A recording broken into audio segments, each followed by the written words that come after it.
Hello, dear viewers. Namaskar. Welcome to Moksha Media. You are with Moksha Hiramat. There are some books of very consideration.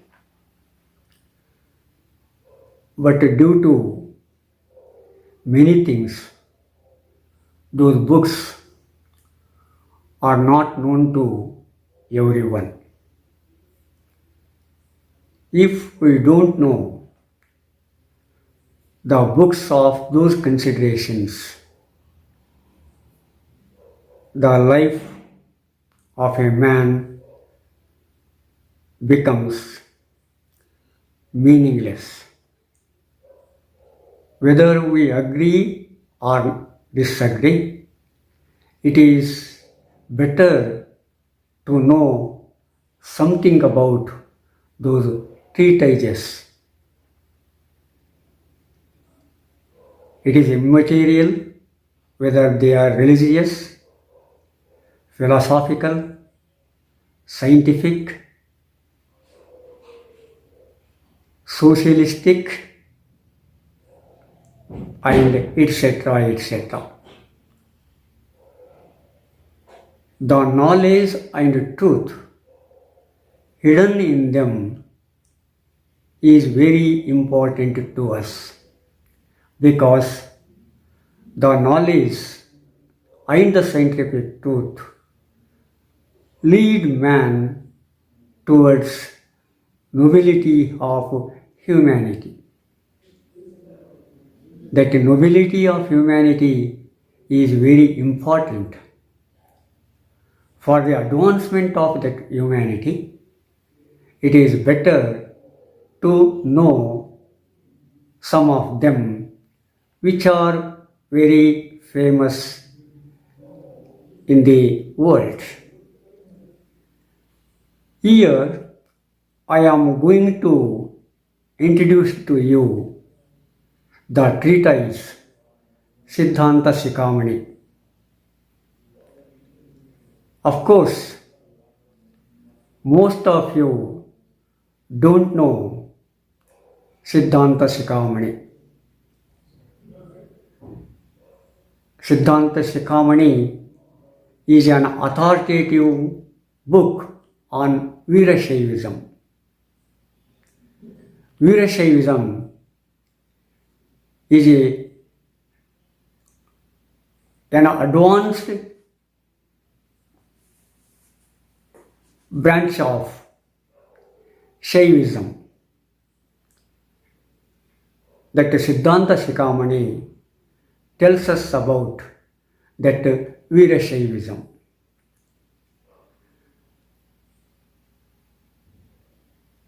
Siddhanta Shikhamani is composed by Shivayogi Shivacharya. Siddhanta Shikhamani might have been composed in the 8th or 10th century of Common Era.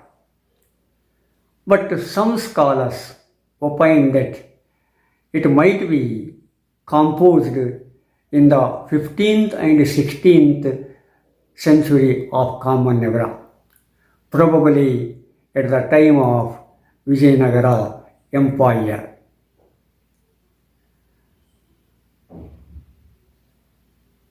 Siddhanta Shikhamani is in the language of Sanskrit.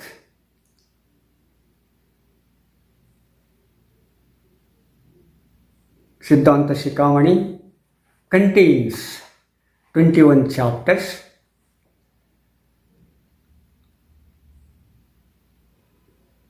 First chapter to fourth chapter and 21st chapter says something about the historical things in their own way. But the actual content of Siddhanta Shikhamani begins from the 5th chapter to the 20th chapter. What these 5th to 20 chapters contain is very valuable for the philosophical point of view, for the religious point of view, for the innobility of humanity. So, we have to concentrate on these things. Before going to say anything, it is better to read, to know something about Siddhanta Shikhamani. Here I am not going to tell all those things contained in Siddhanta Shikhamani due to time limit. But I try my best to introduce to you the outward form of the Siddhanta Shikhamani to a large extent, and to a little extent the inward form of Siddhanta Shikhamani. Siddhanta Shikhamani is a unique and a transparent one.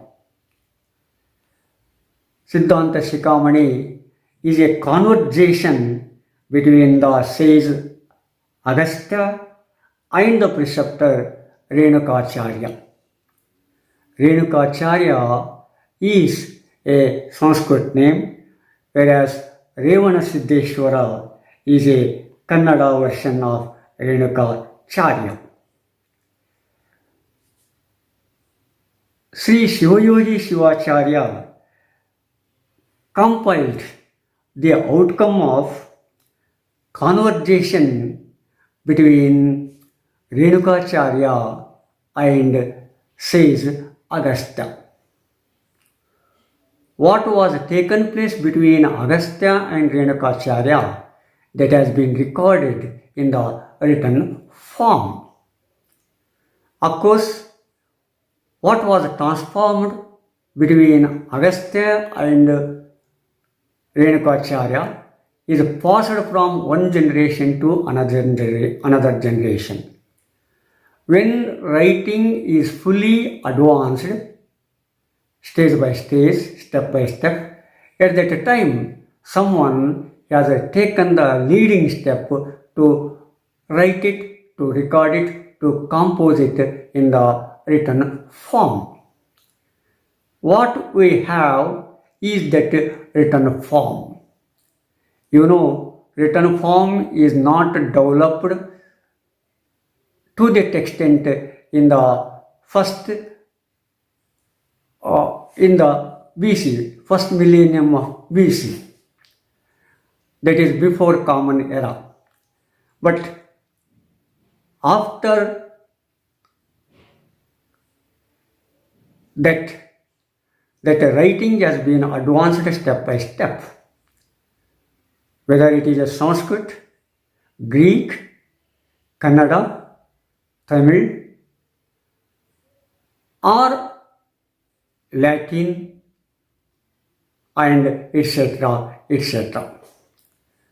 So, but actually what was happened in the before Common Era and what is happened in the first millennium of Common Era, that has been recorded probably in the 7th, 8th and 9th and 10th century of Common Era onwards.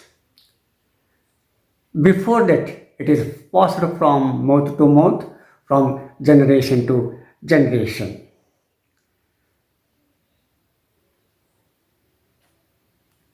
Siddhanta Shikhamani proves how man becomes a noble one, how he can get moksha.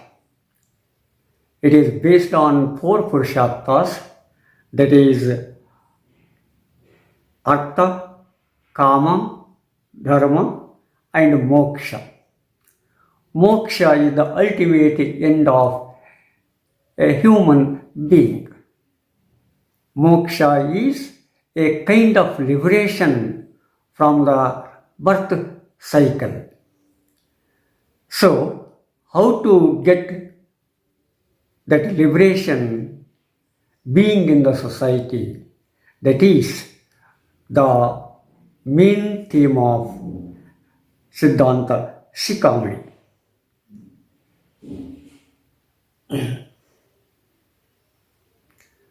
But while saying that Siddhanta Shikhamani does not preach a dogmatic one, it does not hate other philosophy, it does not caricature other Siddhantas also, but simply it puts forth its realizations and its understanding of the world and its way to make make the man a real human being. I have already told you Siddhanta Shikhamani contains 21 chapters. These 21 chapters include 1330 slokas. And out of 21 chapters, first, second, third, fourth, and 21 chapter deals with the other factors, that means historical factors related to the philosophical things, and these 5 chapters contains 234 slokas. The chapters 5th through 20th, that is the 16 chapters, propound Shatasthala Siddhanta. And this Shatasthala Siddhanta tells us something about 6th stage philosophy. These 16 chapters contain 1096 slokas. They mainly explain 101 sthalas of Shatasthala. You know, Shat means 6, Sthala means stage. So, Siddhanta Shikhamani ultimately propound the 6 stages of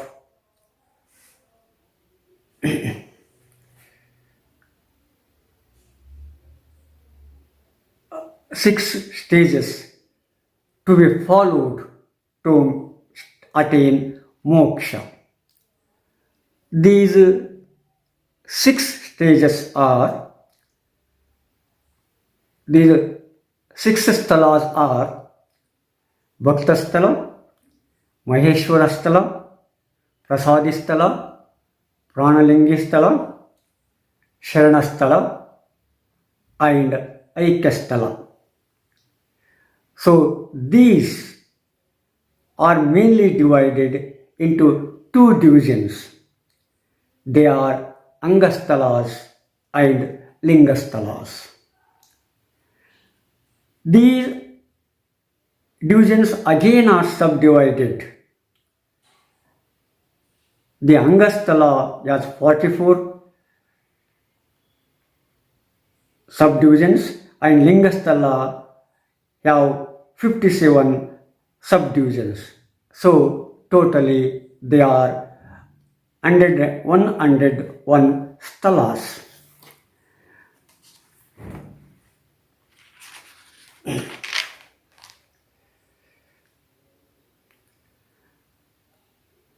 In total, 101 sthalas are explained from the Pindasthala to Jnana-Shunya Sthala. That Siddhanta Shikhamani begins with Pindasthala and ends with Jnana-Shunya Sthala.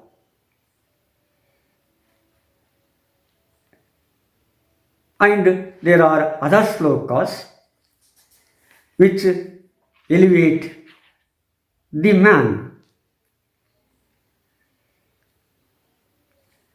Of course, Siddhanta Shikhamani takes into account all the Vedas, Bhagavad Gita, Brahma Sutras, and Shivagamas, and such other scriptures.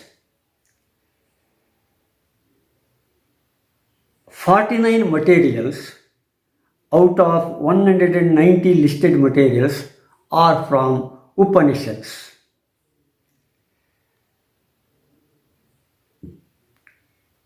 The first chapter of Siddhanta Shikhamani begins with this sloka. It has 32 slokas. The first sloka is Trailokya Samparaleka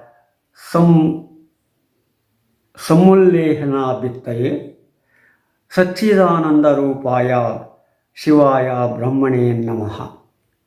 So like this, Shivayogi Shivacharya begins his treatise from this sloka saluting such Shiva. Satchidananda is the eternal, conscious and as an infinite bliss. So anyhow, what is Shiva told Parvati and his sons and Pramataganas, that has been composed in Siddhanta Shikhamani. Of course, Renukacharya is one of the Pramatas in the Kailasa. That what Shiva told all his disciples, and whenever Renukacharya gets an opportunity, he taught it to others. Of course, that Renukacharya, a Pramata, born on earth, and he came across Agastya, and Agastya became his disciple, and then he taught Agastya all the things. That is what we see in Siddhanta Shikhamani. This is simply an introduction to Siddhanta Shikhamani, but to tell more about it, it takes a lot of time. Even each chapter requires a lot of hours to be taught. I simply try to introduce to you to create an interest and to say something about and to know about Siddhanta Shikhamani to a little extent. Anyhow, whenever I get the time, I would like to deal of Siddhanta Shikhamani in chapter wise. I think it helps you to a little extent, and share it and subscribe it, and see you in the next episode. Namaskar.